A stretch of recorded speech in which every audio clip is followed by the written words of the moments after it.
Shalom, saudaraku di dalam nama Tuhan Yesus Kristus, bertemu lagi dengan saya Pendeta Novel Saragi. Firman Tuhan yang menyapa kita pada saat ini tertulis dalam Injil Lukas pasal yang ke-14, ayatnya yang ke-25 sampai ayatnya yang ke-33. Namun ada baiknya kita bersatu dulu di dalam doa. Kita berdoa. Bapa di dalam sorga, terima kasih Tuhan buat waktu yang indah yang Kau berikan bagi setiap kami. Terima kasih Tuhan buat rasa rindu ini. Rindu dengar-dengaran akan firman-Mu. Maka berfirmanlah Engkau Tuhan, sebab kami siap untuk menerimanya. Amin. Shalom saudaraku di dalam nama Tuhan Yesus Kristus, sahabat terbaik dalam kasih Tuhan Yesus Kristus. Seperti yang saya sebut tadi bahwa firman Tuhan yang menyapa kita tertulis dalam Lukas pasal yang ke-14, ayatnya yang ke-25 sampai ayatnya yang ke-33.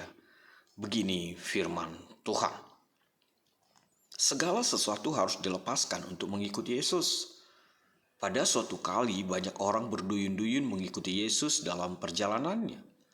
Sambil berpaling, ia berkata kepada mereka, "Jikalau seorang datang kepadaku dan ia tidak membenci bapaknya, ibunya, istrinya, anak-anaknya, saudara-saudaranya laki-laki atau perempuan, bahkan nyawanya sendiri, ia tidak dapat menjadi muridku. Barang siapa tidak memikul salibnya dan mengikut aku, ia tidak dapat menjadi muridku. Sebab siapakah di antara kamu yang kalau mau mendirikan sebuah menara, tidak duduk dahulu membuat anggaran biayanya? Kalau cukup uangnya untuk menyelesaikan pekerjaan itu. Supaya jikalau ia sudah meletakkan dasarnya dan tidak dapat menyelesaikannya, jangan-jangan semua orang yang melihatnya mengejek dia sambil berkata, 'Orang itu mulai mendirikan, tetapi ia tidak sanggup menyelesaikannya.' Atau raja manakah yang kalau mau pergi berperang melawan raja lain, tidak duduk dahulu untuk mempertimbangkan, apakah dengan 10.000 orang ia sanggup menghadapi lawan yang mendatanginya dengan 20.000 orang? Jikalau tidak, ia akan mengirim utusan selama musuh itu masih jauh untuk menanyakan syarat-syarat perdamaian. Demikian pula lah tiap-tiap orang di antara kamu yang tidak melepaskan dirinya dari segala miliknya tidak dapat menjadi muridku." Demikian firman Tuhan. Saudara yang diberkati dalam nama Tuhan Yesus Kristus, sahabat terbaik dalam kasih Yesus. Sering ada sebutan yang mengatakan bahwa menjadi Kristen itu, menjadi pengikut Kristus itu gampang. Benarkah demikian? Cukupkah hanya datang ke gereja, lalu bilang aku percaya kepada Yesus, Allah Bapa dan Roh Kudus? Sesederhana itukah? Segampang itukah? Maka benar, kalau ada orang yang pindah agama, kalau ada orang yang murtad, atau dari Kristen lalu pindah ke agama lain dan sampai di sana menjelek-jelekkan agama Kristen, menjelek-jelekkan ajaran Tuhan Yesus, dipastikan dia sebenarnya tidak murtad, tapi sebenarnya dia tidak beriman.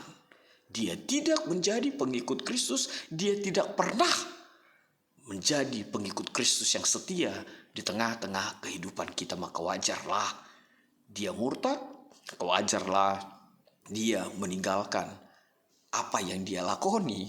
Maaf saya pakai dilakoni. Sebab orang beriman, orang percaya kepada Tuhan Yesus pasti tidak akan pernah melakukannya.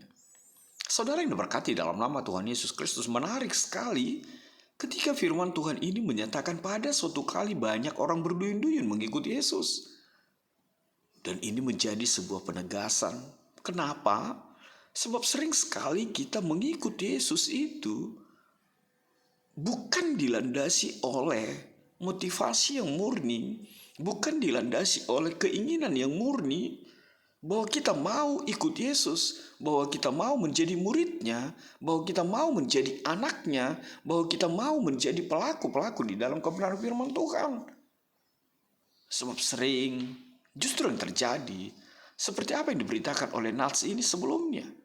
Orang banyak datang kepada Tuhan Yesus, orang banyak mengikut Tuhan Yesus, orang mau berduyun-duyun, berbondong-bondong ikut Yesus di dalam perjalanannya, tapi sebenarnya hanya menginginkan mujizat atau bahkan yang lebih parah, pemahaman yang sangat-sangat tradisional sekali, atau pemahaman yang apa ya, di mimpi mereka, bahwa Yesus akan menjungkir balikan pemerintahan ketika itu.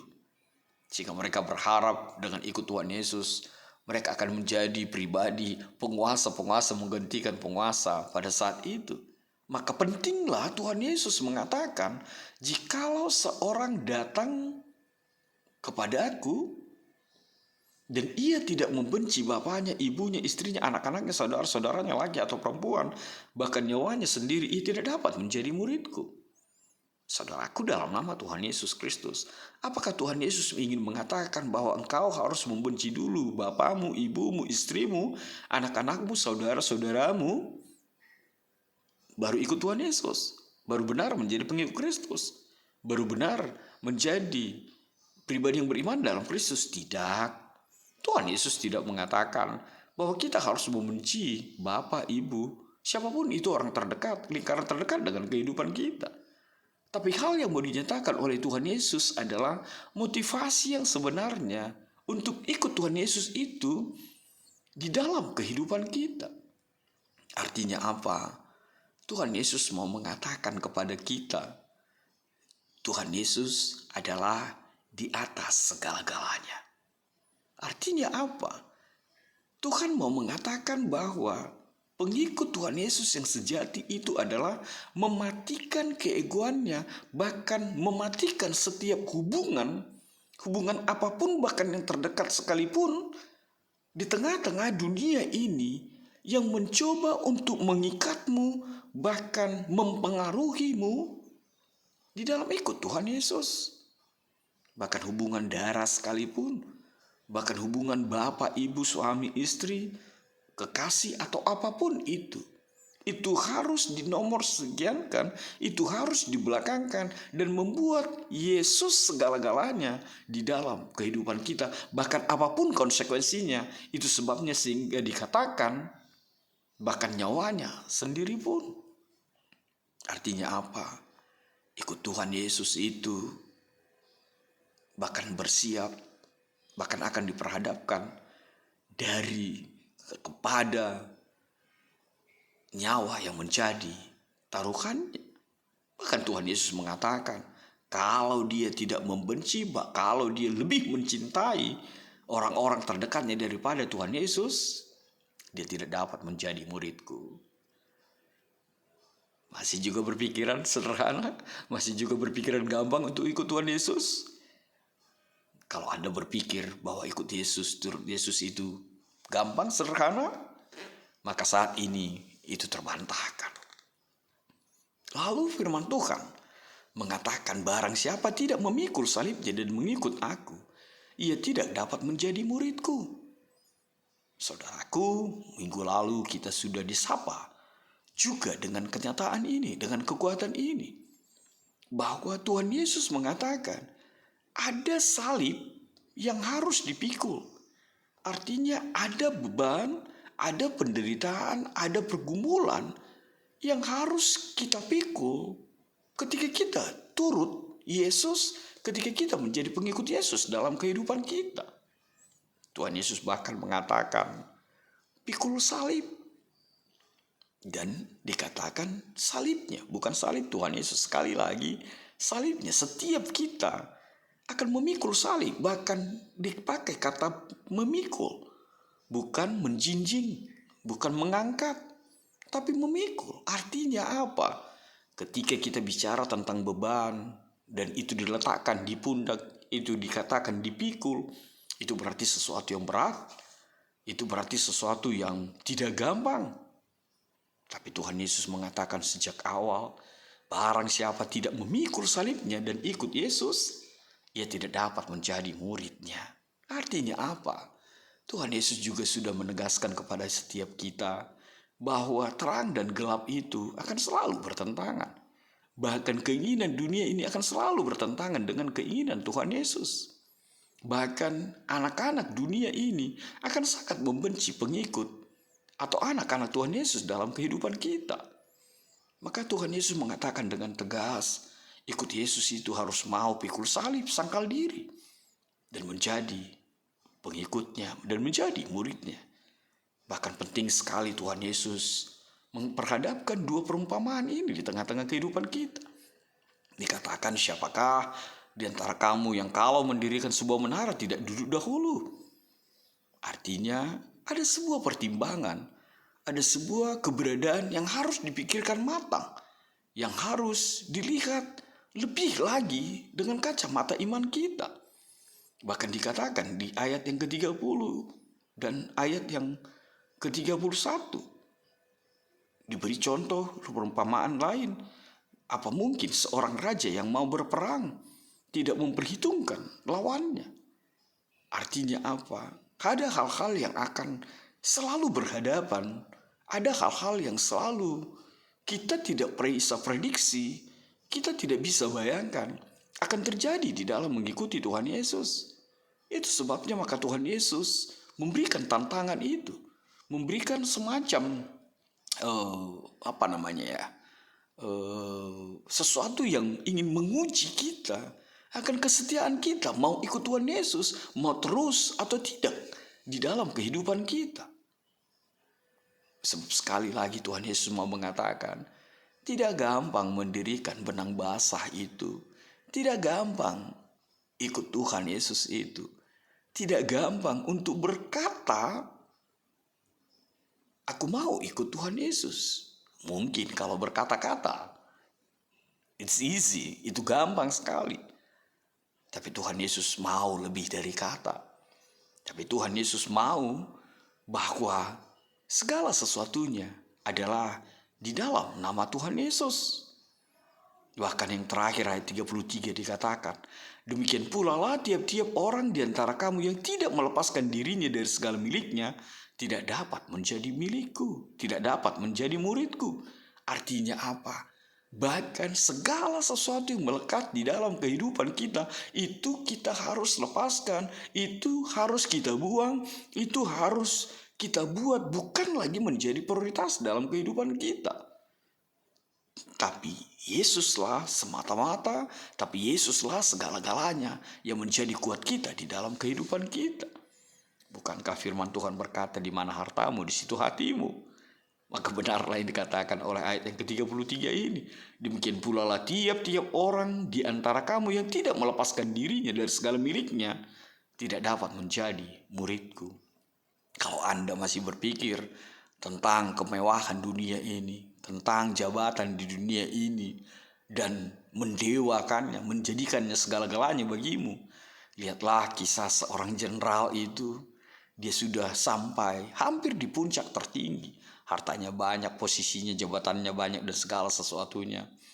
Tapi ketika hatinya tidak jenderal, imannya tidak sekelas jenderal di dalam Kristus, menjadi laskar Kristus, dipastikan dia tidak akan menjadi seperti apa yang Tuhan mau seorang murid di dalam kehidupan kita. Saudara yang diberkati dalam nama Tuhan Yesus Kristus, disinilah kembali lagi tema ini diperhadapkan kepada kita, bahwa benar di hadapan Allah semua nyata, semua terbuka. Di hadapan Tuhan tidak ada yang bisa disembunyikan. Maka apa yang bisa kita buat? Menjadi refleksi buat kita di dalam perikop kita ini. Hal yang pertama, mengikutkan tema kita, tidak lain adalah mari lihat kembali. Yang pertama, apa sebenarnya motivasimu untuk ikut Tuhan Yesus? Kalau hanya karena faktor ikut-ikutan, maka dipastikan Anda akan menyerah di tengah jalan. Maka dipastikan Anda akan gagal. Lalu apa yang kedua? Yang kedua, Tuhan mau katakan melalui perikop kita ini, bahwa ikut Yesus itu tidak segampang membalikan telapak tangan. Selalu ada konsekuensinya, selalu ada harga yang harus dibayar. Tapi percayalah, janji Tuhan, carilah dahulu kerajaan Allah, maka semuanya akan dipenuhi, maka semuanya akan ditambahkan kepadamu. Itu menjadi kuatmu. Ikutlah selalu Tuhan Yesus, dan buanglah kecintaanmu akan keinginan dunia dan segala isinya ini. Lalu apa yang ketiga? Hal yang ketiga yang mau dinyatakan, ikut Yesus itu sangkal diri. pikul salib. Sangkal diri dalam arti matikanlah keegoanmu, baik keegosentrisanmu. Matikanlah keinginanmu pribadi dan jadikanlah semuanya murni hanya keinginan Tuhan yang mendominasi, yang berotoritas di dalam kehidupanmu.